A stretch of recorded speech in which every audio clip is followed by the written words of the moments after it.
काशीसह संपूर्ण भारताने नुकतीच एक दुर्मिळ गोष्ट पाहिली जी जवळजवळ पौराणिकच वाटेल। महाराष्ट्रातील अहिल्यानगर इथे राहणाऱ्या 19 वर्षीय देवव्रत महेश रेखे यांनी वैदिक विश्वात एक पराक्रम केलाय। त्याने शुक्ल यजुर्वेदाच्या दंडक्रम पारायणाचं 50 दिवसांचं नॉन स्टॉप पठण पूर्ण केलंय आणि त्यामध्ये असणारी जवळजवळ 25 लाख पदं पुस्तकाच्या आधाराशिवाय म्हटली आहेत। वेद पठणातील सर्वात कठीण प्रकारांपैकी एक असलेल्या दंडक्रम पारायणाचं रोज जवळपास 2000 मंत्रांचं पठण 50 दिवस केलं जातं। यामध्ये असलेले मंत्र उलट सुलट दोन्ही प्रकारात म्हणावे लागतात। या पूर्ण पारायणात 1 कोटींपेक्षा जास्त शब्दांचा उच्चार केला जातो।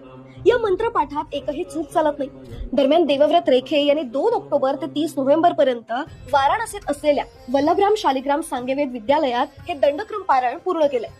इतिहासकारांपैकी देवव्रत यांनी सर्वात अचूक आणि जलद सादरीकरण केलंय। या आता त्याला दंडक्रम विक्रमादित्य ही पदवी देऊन सन्मानित करणार आहे। त्याचा हा पराक्रम पाहून विद्वानही थक्क झाले। दरम्यान देवव्रत यांचं पंतप्रधान नरेंद्र मोदी तसंच मुख्यमंत्री देवेंद्र फडणवीस यांनी सुद्धा कौतुक केले। आज